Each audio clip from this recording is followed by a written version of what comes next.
জয় শ্রীকৃষ্ণ। ভুলেও কি স্বপ্নে কোনোভাবে কচ্ছপ দেখে ফেলেছো? যদি এরকমটা হয় তাহলে কিন্তু একবারে ভয় পেও না। ভগবান বিষ্ণু সমুদ্র মন্থনের সময় এই রূপ ধারণ করেছিলেন। কচ্ছপ দেখা স্বপ্নে অত্যন্ত শুভ বলে মনে করা হয়। আষাঢ় মাস চলছে আর আজকে বলবো স্বপ্নে যদি এই জিনিসগুলো দেখতে পাও তাহলে কিন্তু এগুলোকে তুচ্ছ তাচ্ছিল্য করবে না। এগুলো তোমাদের জন্য অত্যন্ত ভালো মাস হচ্ছে অম্বুবাচী মা কামাখ্যার মাস। আষাঢ় মাসে স্বয়ং নারায়ণ যোগনিদ্রায় গেছিলেন। আষাঢ় মাস কিন্তু প্রভু জগন্নাথের রথের মাস। স্বপ্নে যদি মা লক্ষ্মীর দর্শন হয় বুঝবে আর্থিক উন্নতি হবে, দুঃখ দারিদ্র দরিদ্রতা দূর হতে চলেছে।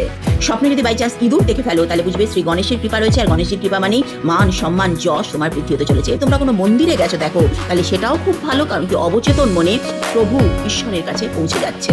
কোনো খালি পাত্র দেখলে বুঝবে ধন প্রাপ্তির ইঙ্গিত দিচ্ছে। ঝাঁটা দেখলে খারাপ মনে করো না, এটাকে মা লক্ষ্মীর প্রতীক মানা হয়। আর কোনো গরু গোবর বা ঘুঁটে দিচ্ছে এইগুলো যদি দেখতে পাও তাহলেও কিন্তু অত্যন্ত শুভ।